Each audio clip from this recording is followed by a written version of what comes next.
నేను మీ జ్యోతి అండి. నేను ఈరోజు ఆనియన్ పకోడా చేయబోతున్నాను. ముందుగా పిండి తీసుకున్నాను. పిండి తీసుకున్న తర్వాత ఆనియన్స్ వేసానండి. ఆనియన్స్ జంపుగా కట్ చేసుకోవాలి. ఆనియన్స్ వేసాను. తర్వాత కొత్తిమీర, కరివేపాకు, పచ్చిమిర్చి కట్ చేసేసాను. రుచికి సరిపడినంత ఉప్పు వేసానండి. నేనైతే 2 టీ స్పూన్ల ఉప్పు వేసుకున్నాను.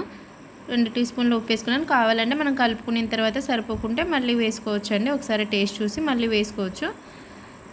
మరి ఉప్పు ఎక్కువైతే కష్టం కదా, అందుకే ముందు రుచికి సరిపడినంత తీసుకున్నాను. తర్వాత ఎండు కారం పౌడర్ తీసుకున్నానండి. పచ్చిమిర్చి ఎక్కువ వేయలేదు నేను, ఎందుకంటే పాప ఉంది కదా తిన్నదనేసి వేయలేదు. అందుకు కొంచెం కారం పొడి వేసుకుంటాను, కొద్దిగా అండి. మరి చప్పగా ఉంటే బాగుండవనేసి వేసుకున్నాను.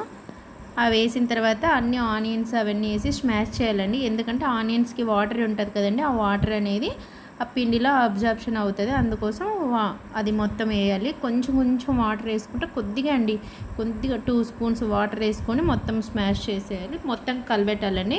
పిండి అనేది తడుపుకోవాలి. అలా కన్సిస్టెన్సీకి తగినట్టు తడుపుకొని ఆయిల్ అనేది బాగా వేడెక్కాలండి. ఆనియన్ పకోడీకి ఆయిల్ చాలా వేడెక్కాలి. వేడెక్కిన తర్వాత ఇది వేసేయాలండి.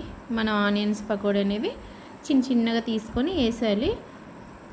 వేసి ఆయిల్ అనేది బాగా వేడిగా ఉండాలండి. ఈ పకోడీకి మాత్రం స్లోగా ఉంటే, మీడియంగా కూడా పెట్టకూడదు, హైలోనే పెట్టుకొని వేయించుకోవాలి. ఇలా రెడ్గా వచ్చిన తర్వాత ఒకసారి తిప్పేసి మళ్ళీ ఇంకోసారి అటు సైడ్ టర్న్ చేయాలండి. అయిపోయిందండి, అంతే.